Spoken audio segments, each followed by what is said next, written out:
11 గంటల్లో పరిష్కారం. అష్టమంగళ కాలజ్ఞాన జ్యోతిష పీఠం, కల్కుట్టి పంజులి భూతరాయ ఆరాధకులు రాఘవేంద్ర గురూజీ. 3 గంటల్లో స్త్రీ పురుష వశీకరణ చేయగల స్పెషలిస్ట్. భార్యాభర్తల మధ్య గొడవలు, కోర్టు కేసు, భూమి సమస్యలు, వ్యాపార సమస్యలు, ఇచ్చిన డబ్బులు తిరిగి రాలేదంటే అన్ని సమస్యలకి 11 గంటల్లో పరిష్కారం. నమ్మకంతో ఫోన్ చేయండి, పరిష్కారం పొందండి. Phone number 9108079552. ఇందు మెడలో తాలి కట్టి రేఖ వేసిన ప్లానిని తిప్పికొట్టిన స్వరాజ్. ఆనందంలో అపర్ణ. అసలు ఇదంతా ఎలా జరగబోతుందనేది ఈ వీడియోలో తెలుసుకుందాం. రాజును చూసిన రేఖకి ఫీజులు ఎగిరిపోతాయి. అప్పుడే ఇక రేఖని చూసిన భూషణ్ అయితే ఇదేంటి, అతన్ని చూసి రేఖ షాక్ అయిపోతుంది అని అనుకుంటూ ఉంటాడు. అప్పుడే ఇక రాజు అయితే ఇదిగోండి మేడం, మీరు కారులో మర్చిపోయారు నెక్లెస్ అని. ఇక నెక్లెస్ అయితే తిరిగి ఇచ్చేస్తాడు. అలా ఇచ్చేసిన తర్వాత ఇక రేఖ అయితే ఏమీ మాట్లాడదు. ఇదేంటి, అతను నెక్లెస్ ఇస్తుంటే ఇది ఎక్కడిది ఏంటి అని ఏమీ మాట్లాడకుండా ఎందుకు సైలెంట్గా ఉంది రేఖ అని అనుకుంటూ ఉంటాడు భూషణ్. తర్వాత ఇక అక్కడి నుంచి స్వరాజ్ అయితే వెళ్ళిపోతాడు. అలా వెళ్ళిపోయిన తర్వాత అప్పుడే ఇక రేఖ అయితే ఏమీ మాట్లాడకుండా గదిలోకి అయితే వచ్చేస్తుంది. అందరూ కూడా ఆశ్చర్యపోతూ ఉంటారు. అప్పుడే ఇంకా భూషణ్ అయితే రేఖ దగ్గరికి వచ్చి, ఏంటి రేఖ, అతను పోయిన నెక్లెస్ తీసుకొని వస్తే ఇది ఎక్కడిది ఏంటి అని ఏ వివరాలు అడగకుండా అలా వచ్చేసావేంటి అని అడుగుతూ ఉంటాడు భూషణ్. నీకు అతన్ని చూస్తే ఎవరు గుర్తుకు రాలేదా అని అడుగుతూ ఉంటుంది రేఖ భూషణ్ని. ఏంటి, అతన్ని చూస్తే ఎవరు గుర్తుకు రావాలి అని అడుగుతూ ఉంటాడు భూషణ్. అయితే సరిగ్గా గుర్తు చేసుకో అని అంటూ ఉంటుంది రేఖ. అప్పుడు ఇక స్వరాజ్ని గుర్తు చేసుకుంటూ ఉండగా ఒక్కసారి భూషణ్ షాక్ అయిపోతూ, నువ్వు అంటుంటే ఇప్పుడే నాకు అనిపిస్తుంది రేఖ, అతను అచ్చం రాజులా ఉన్నాడేంటి అని అంటూ ఉంటే, అవును అచ్చం తను స్వరాజ్లాగే ఉన్నాడు అని షాక్ అయిపోతూ ఉంటుంది. ఇక్కడ చూస్తే ఈ ఇందు ఏమో అచ్చం వాళ్ళ అమ్మ రూపంలో ఉంది, మరోపక్క వీడేమో అచ్చం రాజులా ఉన్నాడు. అసలు ఏం జరుగుతుందో ఏమీ అర్థం కావడం లేదు అని అనుకుంటూ ఉంటుంది రేఖ. తర్వాత ఇక అపర్ణ దగ్గరికి వెళ్ళి జరిగిందంతా ఇందు చెప్పడంతో రేఖ అంత ఈజీగా వదలదు కదా, మరి ఎందుకు తను గదిలోకి వెళ్ళిపోయింది, ఏమై ఉంటుంది అని అపర్ణ అంటూ ఉంటుంది. తరువాత ఏమో నానమ్మ, నాకు అదే అర్థం కాలేదు అని ఇందు అయితే చెప్తూ ఉంటుంది. ఇక ఇదంతా జరుగుతూ ఉండగా రేఖ అయితే అపర్ణ వాళ్ళ గది వైపుకైతే నుంచి వెళ్తూ ఉంటుంది. అప్పుడే ఇక అపర్ణ అయితే అంటూ ఉంటుంది సుభాష్తో, ఆ రోజు వ్యాన్ యాక్సిడెంట్లో అందరూ కూడా కనిపించారు నాకు, కానీ మన మనవడు, మన కూతురు కొడుకు మాత్రం కనిపించలేదండి, మన స్వరాజ్ కనిపించలేదు అని అనుకుంటూ ఉంటుంది. సుభాష్తో అంటూ ఉంటుంది అపర్ణ. అప్పుడే ఇక ఒక్కసారే రేఖ షాక్ అయిపోతూ ఉంటుంది. అవునా అపర్ణ, వాడు చిన్నప్పుడు మన రాజు ఎలా ఉండేవాడో అలాగే ఉన్నాడు, పెద్దయ్యాక కూడా వాడి రూపమే వస్తుందని, వాడి అలవాట్లే తెలివితేటలే వస్తాయని మనం నవ్వుకునేవాళ్ళం. అలాగే ఇందుని వాడికి ఇచ్చే పెళ్లి చేయాలని కావ్యరాజ్ అలాగే కూతురు అల్లుడు కూడా అనుకున్నారు. కానీ ఇంత విధి ఆడిన వింత నాటకంలో ఇలా అయిపోయాము. కానీ నాకెందుకు అనిపిస్తుందండి, వాడెక్కడో బ్రతికే ఉన్నాడని నా మనసుకెందుకు అనిపిస్తుంది అని అంటూ ఉంటుంది అపర్ణ. ఆ మాట విని షాక్ అయిపోతూ ఉంటుంది రేఖ. అయితే ఇక షాక్ అయిపోతూ, ఏంటి నిజంగానే రాజు మేనలుడు బ్రతికే ఉన్నాడా అని షాక్ అయిపోతూ ఇక మళ్ళీ గదిలోకి వెళ్ళి టెన్షన్ పడుతూ ఉంటే అప్పుడే భూషణ్, ఏంటి రేఖ, ఎందుకు టెన్షన్ పడుతున్నావు అని అడుగుతూ ఉంటాడు. ఇంకా నువ్వు అతన్ని మర్చిపోలేదా అని అంటూ ఉంటే, మర్చిపోవడానికి అతను మనకేమీ పరాయి వాడు కాదు, వాడు ఎవడనుకుంటున్నావో ఆ రాజు మేనల్లుడు, అంటే అపర్ణాదేవి కూతురు కొడుకు అని అంటూ ఉంటుంది రేఖ. ఆ మాట విని భూషణ్ షాక్ అయిపోతూ, ఏం మాట్లాడుతున్నావు రేఖ అని అనగానే, అవును భూషణ్, వాడు యాక్సిడెంట్లో చనిపోయాడు అనుకున్నాను, కానీ వాడు బ్రతికే ఉన్నాడని ఇప్పుడే నాకు తెలిసింది అని అంటూ ఉంటుంది రేఖ. అయితే అంటే లాయర్ గారు చెప్పినట్టు ఆస్తిలో సగభాగం అని అంటూ ఉంటాడు. అవును భూషణ్, నేను అనుకోవడం ఈ ఇందు సంతకం పెడితే ఈ ఆస్తి మొత్తం మన సొంతం అవుతుంది అనుకున్నాను. ఎందుకంటే అప్పుడు ఆస్తిని ఆ రాజు కావ్య ముగ్గురికి కూడా రాశారు. అంటే మా వదినికి రావాల్సిన ఆస్తిని సపరేట్గా ఇచ్చి మిగిలిన ఆస్తిని 3 భాగాలుగా చేశారు. ఒకటి నందుకి, ఒకటి ఇందుకి, అలాగే ఇదిగో ఇప్పుడు బ్రతికి ఉన్నాడనుకున్న ఈ స్వరాజ్కి, ముగ్గురికి కూడా ఆస్తిని రాశారు.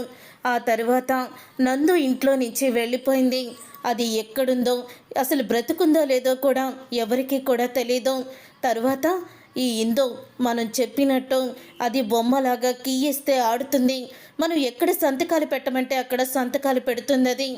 కానీ వీడు చనిపోయాడు అనుకున్నాం, ఇక వీడు గోల లేదనుకున్నాం. ఇందు ఒకతే సంతకాలు పెడితే చాలనుకున్నాం, కానీ ఇలా జరుగుతుందని అనుకోలేదు. ఇప్పుడు మనకి మరొక రిస్క్ ఉంది. పెళ్ళైన తర్వాతే వీడు సంతకం పెడితే అప్పుడు చెల్లుతుందని లాయర్ చెప్పారు. అప్పట్లో ఆ కావ్య కూతురు ఇందుని వీడికిచ్చే పెళ్లి చేయాలని అనుకునేవాళ్ళు. ఇప్పుడు నిజాలు బయటపడితే అదృష్టం కొద్దీ వాడిని నక్లీస్ ఇచ్చేసి వెంటనే వెళ్ళిపోయాడు కాబట్టి సరిపోయింది. లేతే అపర్ణ చూస్తే తన మనవణ్ణి ఖచ్చితంగా గుర్తుపట్టేది అని అంటూ ఉంటే ఆ మాట విని అప్పుడే భూషణ్ షాక్ అయిపోతూ ఉంటాడు. అంటే ఇప్పుడు ఖచ్చితంగా ఇందుకి కూడా నిజం తెలిసే ఉంటుంది కదా అని అంటూ ఉంటాడు. లేదు, అందుకనే నేను తన అమ్మ నాన్న ఎవరో తెలియకూడదని, దాని చిన్నప్పుడే ఊహ తెలియకముందే ఇంట్లో వాళ్ళ జ్ఞాపకాలు ఏమీ ఉండకూడదని ఫోటోలన్నీ తగలపెట్టేశాను అని అంటూ ఉంటుంది రేఖ. ఇక ఆ మాట విని భూషణ్ అయితే మంచి పని చేసావు రేఖ, లేకపోతే ఇందు తన తండ్రి రూపంలోనే ఉన్నాడు కానీ ఖచ్చితంగా ఇతన్ని గుర్తుపట్టేది అని అంటూ ఉంటాడు భూషణ్. ఇప్పుడు మనకి ప్రాబ్లం ఏంటంటే ఇతను పెళ్ళయిందా, ఎవరినైనా పెళ్లి చేసుకున్నాడా అని తెలుసుకోవాలి. లేకపోతే ఇతను పెళ్ళి అవ్వకపోతే మన ఐశ్వర్యనిచ్చి ఇతనికి పెళ్లి చెయ్యాలి అని అంటూ ఉంటుంది రేఖ. ఏంటి నువ్వు మాట్లాడేది? ఐశ్వర్యం ఇచ్చి ఇతనికి పెళ్లి చేయడం ఏంటి అని అనగానే, అవును, ఎందుకంటే ఇతను పెళ్ళైన తర్వాత ఇతనికి చెందవలసిన ఆస్తి తన భార్యకి ఇతనికి చెందుతుందని రాశారు. కాబట్టి ఐశ్వర్యం ఇచ్చి వీడికి పెళ్లి చేస్తే ఐశ్వర్య గుప్పెట్లో ఉంటాడు, ఎక్కడికి కూడా బయటికి పోడు అని అంటూ ఉంటుంది రేఖ. అయితే ఇంతకీ మళ్ళీ అతను ఎక్కడుంటాడో ఎలా తెలుస్తుంది అని అడుగుతూ ఉంటే ఇంతలో ఐశ్వర్య అయితే వస్తుంది. నన్ను క్షమించండి ఆంటీ, ఇలాగా 10 లక్షలు అప్పు చేసి అని నిజాన్ని బయట పెట్టేస్తుంది. అప్పుడే ఇక దీనికే నువ్వు ఎందుకింత ఐరానా పడిపోయావో, ఒకందుకు నువ్వు ఆ నక్లీస్ కొట్టేసి మంచి పనే చేసావులే అని మనసులో అనుకుంటూ, అవును నిన్న నక్లీస్ ఇచ్చాడు కదా అతను నీకు తెలుసా అని అడుగుతూ ఉంటుంది రేఖ. అప్పుడే ఇంకా తెలుసా అంటే వాళ్ళ ఫ్రెండ్ తెలుసు అని అనగానే, అతని ఫోన్ నెంబర్ ఉందా నీ దగ్గర అని అడుగుతూ ఉంటే, ఉంది అని ఫోన్ నెంబర్ అయితే వాళ్ళకి ఇచ్చి పలానా చోటుకి రమ్మని ఫోన్ చెయ్యి అని అడుగుతూ ఉంటుంది రేఖ. ఎందుకంటే వాళ్ళతో ఏం మాట్లాడతారు మీరు అని ఐశ్వర్య అంటూ ఉంటే, మాట్లాడతాను ముందు ఫోన్ చెయ్యి అని రేఖ అనడంతో అప్పుడే రేఖ అయితే ఫోన్ చేస్తుంది రాజు ఫ్రెండ్కి. అప్పుడే చెప్పు ఐశ్వర్య అని అంటూ ఉంటాడు ప్రేమగా. నిన్ను ఆ పార్కులో కలుస్తాను, తొందరగా రా అని అంటూ ఉంటుంది. అప్పుడు ఇక వాళ్ళ ఫ్రెండ్ అయితే నిజంగానే తనని ప్రేమిస్తుందేమో, ఐ లవ్ యూ చెప్పడానికి పార్కుకి రమ్మందేమో అని తెగ సంబరపడిపోతూ ఉంటాడు. రే నువ్వు కూడా రారా, నాకు ధైర్యంగా ఉంటుంది అని రాజుని కూడా తీసుకొస్తాడు. అప్పటికే పార్కులో వెయిట్ చేస్తూ ఉంటారు ఐశ్వర్య, రేఖ, భూషణ్ ముగ్గురు కూడా. అప్పుడే ఇక రాజు అయితే తన ఫ్రెండ్ని తీసుకొని అక్కడికి వచ్చేసరికి వాళ్ళ ఆంటీతో వచ్చిందేంట్రా, నిన్నిప్పుడు కుమ్మిచ్చేస్తుందేమో అని అంటూ ఉంటాడు. రాజు అయితే, రే నన్ను వాళ్ళు కొడుతుంటే నువ్వు చూస్తూ ఊరుకుంటావేంట్రా అని అడుగుతూ ఉంటాడు. రాజు ఫ్రెండు, నేనెందుకు చూసుకుంటూ ఊరుకుంటాన్రా, వెంటనే వాళ్ళు కొడితే ఆ తర్వాత గాయాలైతే నిన్న హాస్పిటల్కి తీసుకువెళ్ళను అని రాజు చెప్తూ ఉంటాడు. రే తమాషా కాదురా, ముందు ఐశ్వర్య దగ్గరికి వెళ్దాం పదా అని అడుగుతూ ఉంటే అప్పుడు ఇక అయితే వెళ్తారు. రేఖ మరోసారి ఇక స్వరాజ్ని చూసి షాక్ అయిపోతూ ఉంటుంది. అచ్చం మేనమావ నోట్లో నుంచి ఊడిపడ్డావురా, అచ్చో రాజులాగే ఉన్నావు, నిన్ను చూస్తుంటే అచ్చో రాజే మళ్ళీ తిరిగొచ్చాడేమో అనిపించేస్తుంది అని అంటూ ఉంటుంది, మనసులో అనుకుంటూ ఉంటుంది రేఖ. తర్వాత ఇక ఐశ్వర్య, నువ్వు కొంచెం పక్కకి వెళ్ళు, నేను ఇతనితో పర్సనల్గా మాట్లాడాలి అని అంటూ ఉంటే అప్పుడే భూషణ్ నువ్వు కూడా అని అంటూ ఉంటుంది. ఐశ్వర్య, భూషణ్ అలాగే రాజు ఫ్రెండ్ ముగ్గురు కూడా పక్కకైతే వస్తారు. ఏంటి ఐశ్వర్య, నాతో కదా మీ ఆంటీ మాట్లాడాలి, అదేంటి వాడితో మాట్లాడుతుంది, ఏం మాట్లాడుతుంది అని అంటూ ఉంటాడు. ఫ్రెండు ఏం మాట్లాడుతుందో నాకేం తెలుస్తుంది అని ఐశ్వర్య చెప్తూ ఉంటే, అవునులే నీకెలా తెలుస్తుంది, నువ్వు కూడా నాతో పాటు పక్కకి వచ్చేసావు కదా అని అంటూ ఉంటాడు. నాతో ఏం మాట్లాడాలి మేడం అని అడుగుతూ ఉంటాడు రాజు.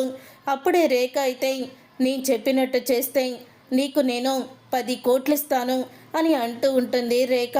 అప్పుడే ఆ మాట విని, ఏంటి మేడం నేను డబ్బు మనిషిని అనుకుంటున్నారా అని అడుగుతూ ఉంటే, నువ్వు డబ్బు మనిషివేనని నాకు తెలుసు, అలాగని నీతో నీతి నిజాయితీలు కూడా నీలో ఉన్నాయి. అక్రమంగా వచ్చే డబ్బుని 1 రూపాయి కూడా తీసుకోవు. నీ వల్ల ఉపయోగపడి దానివల్ల అంటే నీ కష్టార్జితం ఏదైనా ఉంటే ఖచ్చితంగా డబ్బులు తీసుకుంటావు, నాకు తెలుసు కదా. ఇప్పుడు కూడా నేను నీకు ఒక సహాయం అడుగుదామని వచ్చాను. అదేంటో తెలుసా, నువ్వు మా ఐశ్వర్యని పెళ్లి చేసుకోవాలి అని అనగానే ఒక్కసారి రాజు షాక్ అయిపోతూ ఉంటాడు. ఏంటి మేడం మీరు చెప్పేది, నేను ఐశ్వర్యని పెళ్లి చేసుకోవాలా అని అంటూ ఉంటాడు రాజు. అవును, నువ్వు ఐశ్వర్యని పెళ్లి చేసుకుంటే నీకు నేను 10 కోట్లు ఇస్తాను, దాంతో నీ లైఫ్ సెటిల్ అయిపోతుంది, 3 నెలలు మాత్రమే నువ్వు ఉంటే చాలు అని అంటూ ఉంటుంది రేఖ. అప్పుడే అప్పనంగా 10 కోట్లు వస్తున్నాయంటే రాజు అయితే ఆ డీల్కి ఒప్పుకుంటాడు. రేఖకి షేకండ్ కూడా ఇస్తాడు. అప్పుడే భూషణ్కి సైగ చేస్తుంది రమ్మని. ఇంతలో ఐశ్వర్యతో అంటూ ఉంటుంది, ఐశ్వర్య ఇతనే నీకు కాబోయే భర్త అని అనగానే ఒక్కసారి ఐశ్వర్య షాక్ అయిపోతాం. ఏంటత్తా ఏంటి మాట్లాడుతున్నావు నువ్వు అని అంటూ ఉంటుంది. పక్కనే ఉన్న రాజు ఫ్రెండ్ కూడా షాక్ అయిపోతూ ఉంటాడు. రే ఏంట్రా ఇదంతా అని అంటూ ఉంటే, అవునరా నేను ఐశ్వర్యని పెళ్లి చేసుకోబోతున్నాను అని అంటూ ఉంటాడు రాజు కూడా. ఆ తర్వాత రేఖ అయితే ఐశ్వర్యతో అంటూ ఉంటుంది, ఇతను సామాన్యుడు కాదు, కోటీశ్వరుడు, అలా సామాన్యంగా నీకు కనిపిస్తున్నాడంతే అని అంటూ ఉంటుంది రేఖ. ఇతని గురించి అన్నీ తెలిసే నేను నిర్ణయం తీసుకున్నాను. మీ ఆంటీ నీ విషయంలో ఎంత ముందు చూపుగా ఉంటుందో నీకు తెలుసు కదా ఐశ్వర్య అని అడుగుతూ ఉంటుంది రేఖ. అప్పుడే నిజమేననుకొని రేఖ చెప్పిన మాటలు విని, నువ్వు చెప్పింది కూడా నిజమేనా అంటే, నా మనసు ఏంటో నీకు బాగా తెలుసు, అమ్మా నాన్న లేకపోయినా నన్ను నీ కూతురు కన్నా ఎక్కువగా నన్ను చూసుకున్నావు అని అంటూ ఉంటుంది ఐశ్వర్య. నీ మాటనైతే నేను కాదన్నా అంటే అని అనగానే, సరే మరో 3 రోజుల్లో నేను మీ పెళ్లి ముహూర్తాలు పెట్టిస్తాను అని చెప్తూ ఉంటుంది రేఖ. అయితే అప్పుడే ఐశ్వర్య అయితే పక్కకి వెళ్తుంది. ఇంతలో రాజు అయితే, నేను కోటీశ్వరుడని ఎందుకు చెప్పారు మేడం అని అడుగుతూ ఉంటాడు. నువ్వు కోటీశ్వరుడని తెలిస్తేనే మా రేఖ నిన్ను పెళ్లి చేసుకుంటుంది, లేకపోతే పెళ్లి చేసుకోదు, అందుకనే చెప్పాను అని అంటూ ఉంటుంది రేఖ. అప్పుడే రేఖ మాటలకి కన్ఫ్యూజ్లో ఉండిపోతాడు రాజు అయితే. తర్వాత భూషణ్ అయితే ఈ మాటలు అయిపోయాక ఒంటరిగా ఉన్న రేఖని అడుగుతూ ఉంటాడు. అంతా బాగానే ఉంది, ఇప్పుడు మరి ఐశ్వర్య మెడలో తాళి కట్టేటప్పుడు ఖచ్చితంగా ఈ రాజు ముఖాన్ని అపర్ణ చూస్తుంది. ఇందు గుర్తుపట్టకపోవచ్చు, అపర్ణ ఆ సుభాష్ గుర్తుపడతారు కదా అని అంటూ ఉంటాడు భూషణ్. అప్పుడే అంటూ ఉంటుంది రేఖ అయితే, దీనికి కూడా నేను ఒక ప్లాన్ చేశాను అని అంటూ ఉంటే, ప్లాన్ చేసావా ఏంటది, నేను ఆ సుభాష్కి ఆపరేషన్ చేయించాలనుకుంటున్నాను అని అంటూ ఉంటుంది రేఖ. ఒక్కసారి ఆ మాట విని భూషణ్ అయితే షాక్ అయిపోతూ ఉంటాడు. ఏం మాట్లాడుతున్నావు నువ్వు, ఆ సుభాష్కి నువ్వు అసలు ట్రీట్మెంట్ చేయించి ఆపరేషన్ చేయించడం ఏంటి అని అడుగుతూ ఉంటే, ఆ మాట విని అప్పుడే రేఖ అయితే, ఈ పెళ్లి టయానికి వాళ్ళు ఉండకూడదు, అక్కడ ఉంటే ఆ రాజుకి నిజమంతా చెప్పేస్తారు, నాకు తెలిసి వాడికి గతమేది కూడా గుర్తులేదు, డబ్బు మనిషి అని నాకు తెలిసింది, వాడి గురించి ఆల్రెడీ ఎంక్వైరీ చేశాను, వీడే ఆ స్వరాజ్ మేనల్లుడు, గతం మర్చిపోయినట్టు ఎవరి దగ్గర వీడు పెరుగుతున్నట్టు పేదింట్లో నాకు తెలిసింది, వీడు పేదవాడని తెలిస్తే ఐశ్వర్య వీడిని పెళ్లి చేసుకోదు, అందుకని ఇన్ని అబద్ధాలు ఆడాల్సి వస్తుంది అని అంటూ ఉంటుంది రేఖ. తర్వాత రేఖ, మన ఆట మొదలు పెడదాం రండి అని భూషణ్ని కిందకి తీసుకువెళ్ళి ఇందుని పిలుస్తుంది. ఏ ఇందు ఎక్కడున్నావు అని అడుగుతూ ఉంటే ఇక్కడే ఉన్నాను ఆంటీ వస్తున్నాను అని ఇందు అయితే చెప్తుంది. అప్పుడు ఇక అంటూ ఉంటుంది రేఖ, ఇదిగో 15 లక్షలు అని అంటూ 15 లక్షలైతే ఇస్తుంది. అవి చూసి ఒక్కసారే షాక్ అయిపోతూ ఉంటుంది ఇందు అయితే. మీ తాతయ్యని తీసుకువెళ్ళి నువ్వు మీ తాతయ్యని ఆపరేషన్ చేయించేసుకో అని అనగానే ఒక్కసారే షాక్ అయిపోతూ ఏంటంటే ఏంటి మీరు చెప్పేది అని అడుగుతూ ఉంటుంది. నువ్వు ఇదేమీ కల అనుకోకు, ఇది నిజమే. తీసుకువెళ్ళి మీ తాతయ్యని హాస్పిటల్లో జాయిన్ చేసి ట్రీట్మెంట్ ఇప్పించు. ఆపరేషన్కి అయ్యే మొత్తం ఖర్చు అంతా కూడా ఇందులోనే ఉంది అని అంటూ ఉంటే ఎంతో ఆనందపడిపోతూ ఉంటుంది ఇందు అయితే. రేపే వెళ్ళి జాయిన్ అవ్వాలి, జాయిన్ అవ్వు అని అనగానే ఇక వెంటనే అపర్ణ దగ్గరికి వెళ్ళి జరిగిందంతా చెప్పడంతో అపర్ణకైతే అనుమానం మొదలవుతుంది. ఇంత తేలిగ్గా నీకు 15 లక్షలు ఎలా ఇచ్చింది? ఆ రోజు అడిగితే ఒక్క రూపాయి కూడా లేదు ఇవ్వనని చెప్పిన రేఖ నీకు 15 లక్షలు ఇవ్వడానికి దానికి ఏదో బలమైన కారణం ఉంది అని అనుకుంటూ ఉంటుంది అపర్ణ. ఏ కారణమైనా సరే ఇప్పుడు తాతగా పైకి లేచి నడవడం నాకు కావాలి అంతే, ఇదంతా మందే కదా, మనం ఏం దౌర్జన్యంగా లాక్కోవడం లేదు కదా అని చెప్తూ ఉంటుంది ఇందు అయితే. రేపే జాయిన్ అవ్వాలని ఇక హాస్పిటల్లో చెప్పడంతో ఇక హాస్పిటల్లో అయితే జాయిన్ అవుతారు. తర్వాత ఇక రాజు అయితే వాళ్ళ అమ్మా నాన్నకి ఇదంతా జరిగిందంతా కూడా చెప్పడంతో వాళ్ళు కూడా ఒప్పుకోకపోయినా ముందు తర్వాత అయితే రాజు ఒప్పిస్తాడు. అలా ఒప్పించిన తర్వాత అప్పుడు ఇంకా పెళ్లి పనులైతే మొదలు పెడతారు. సింపుల్గా గుళ్ళోనే పెళ్లి చేసుకోండి అని చెప్తూ ఉంటుంది రేఖ. రిసెప్షన్ అయితే బాగా చేసుకుందాం 1 నెల తర్వాత అని చెప్పడంతో ఇక ఐశ్వర్య కూడా సరే అని చెప్తుంది. ఇక ఇదంతా జరుగుతూ ఉండగానే హాస్పిటల్లో ఆపరేషన్ అయితే పూర్తవుతుంది సుభాష్కి. పూర్తవడంతో అక్కడే ఉన్న డాక్టర్ అయితే మీరు దుగ్గిరాల సుభాష్ గారు కదూ అని అంటూ ఉంటాడు. ఒక సీనియర్ డాక్టర్ వచ్చి అవును మీరు అని అనగానే నేను అంకుల్ నన్ను గుర్తుపట్టలేదా, నేను స్వరాజ్ ఫ్రెండ్ని అని అంటూ ఉంటాడు. అవును నువ్వు మా రాజు ఫ్రెండు కదూ, గుర్తుపట్టలేదు బాబు అని అనగానే యాక్సిడెంట్లో ఫ్యామిలీ అంతా చనిపోయారని తెలుసుకున్నాక చాలా బాధపడ్డాను ఆంటీ. ఆ బాధలో నుంచి తేరుకోవడానికి చాలా రోజులే పట్టింది.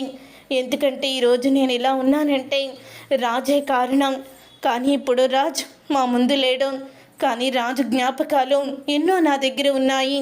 వాడిని ఇలా ఫోన్లో చూసుకుంటూనే నా రోజు స్టార్ట్ చేస్తాను అని ఫోటోనైతే చూపిస్తాడు. అప్పుడే ఇక ఫోటో చూసి షాక్ అయిపోతూ ఉంటుంది అపర్ణ అయితే. షాక్ అయిపోతూ రాజ్ నా రాజు ఫోటో నీ దగ్గర ఉందా బాబు అని అంటూ ఉంటే అవునా ఆంటీ మీ దగ్గర ఫోటో లేదా అని అనగానే లేదు బాబు, ఒక దుర్మార్గురాలు ఆ ఫోటోని తగలపెట్టేసింది అని చెప్తుంది. అప్పుడే ఇక ఇందు అయితే వస్తుంది. నానమ్మ ఏంటి ఆ కళ్ళల్లో నీళ్ళు, ఏం చూస్తున్నావు అని అడుగుతూ ఉంటే ఎన్నోసార్లు మీ నాన్న ఎలా ఉంటాడు అని అడిగావు కదా, ఇదిగో మీ నాన్న ఇలా ఉంటాడు అని ఫోటోని చూపిస్తుంది. ఒక్కసారే షాక్ అయిపోతూ ఉంటుంది ఇందు అయితే.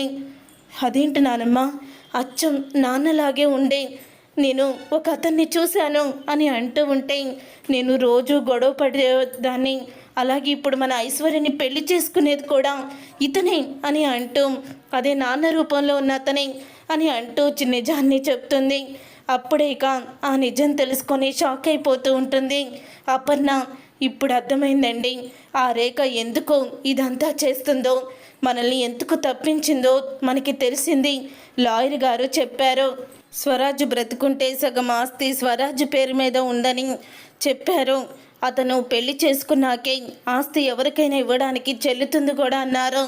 అందుకే ఇదంతా తెలుసుకున్న రేఖ మన స్వరాజ్ని ఐశ్వర్యకి ఇచ్చి పెళ్లి చేయబోతుంది అని అంటూ ఉంటే ఇంతలో ఇంకా స్వరాజ్ అయితే పెళ్లి కొడుకు ముస్తాబయ్యి వెళ్తూ ఉంటాడు. అలా వెళ్తూ ఉండగా అనుకోకుండా ఒక కారు తను ఎదురుగా ఉన్న కారు సడన్గా పేలిపోతుంది. అలా పేలిపోవడంతో అప్పుడే ఇక రాజైతే చిన్ననాడు తనకి జరిగిన ప్రమాదం తన వాళ్ళు అందరూ కూడా గుర్తుకొస్తారు. ఇక గుర్తుకు వచ్చి ఒక్కసారే షాక్ అయిపోతూ ఉంటాడు. అంటే నేను వీళ్ళ కొడుకుని కాదు, నా అమ్మ నాన్న చనిపోయారా అని షాక్ అయిపోతూ ఉంటాడు. ఇంతలో ఇక ఇందు అయితే పరిగెత్తుకుంటూ వస్తూ ఉంటుంది రోడ్డు మీద. ఇందుని చూసిన రాజు అయితే ఇదేంటి ఇది ఇలా పరిగెత్తుతుంది అని హలో ఆగు అని అంటూ పిలుస్తాడు. ఇక రాజును చూసి పరిగెత్తుకుంటూ ఇందు అయితే వస్తుంది. ఇక వచ్చి బావా అని అనగానే బావా ఎవరు బావా అని అంటూ ఉంటే నువ్వు గుర్తుపట్టలేదా, నా రూపం నువ్వెప్పుడు చూడలేదా అని అడుగుతూ ఉంటుంది. అప్పుడే ఇక రాజు అయితే అంత గతం గుర్తుకు రావడంతో నువ్వు అచ్చం మా అత్తయ్యలా ఉన్నావు, నీ పేరు అని అడుగుతూ ఉంటే నా పేరు ఇందిరాదేవి అని అనగానే అంటే నువ్వు నా మరదలివి అని అంటూ ఉండగా అప్పుడు ఇక ఇందు మొత్తం జరిగిందంతా చెప్తుంది. ఇక ఇందు జరిగిందంతా చెప్పడంతో రేఖ ఆడుతున్న నాటకం తెలుసుకున్న రాజ్ అయితే ఇక ఊహించని షాక్ ఇచ్చేస్తాడు రేఖకి. ఇందు మెడలో తాళి కట్టి ఇందుని తీసుకువెళ్తాడు. ఇందు మెడలో తాళి కట్టి తీసుకువెళ్ళిన రాజుని చూసి షాక్ అయిపోతూ ఉంటుంది రేఖ అయితే. చూసారుగా ఫ్రెండ్స్, రాబోయే కథలో ఖచ్చితంగా ఇలాగే జరగబోతుంది. మరి ఇలాగే జరగాలని మీరైతే కోరుకుంటున్నారా? అయితే వీడియోని తప్పకుండా లైక్ చేయండి. మీరు చేసే ఒక్క లైక్ మాకు ఎంతో సపోర్ట్ని, మోటివేషన్ ఇస్తుంది.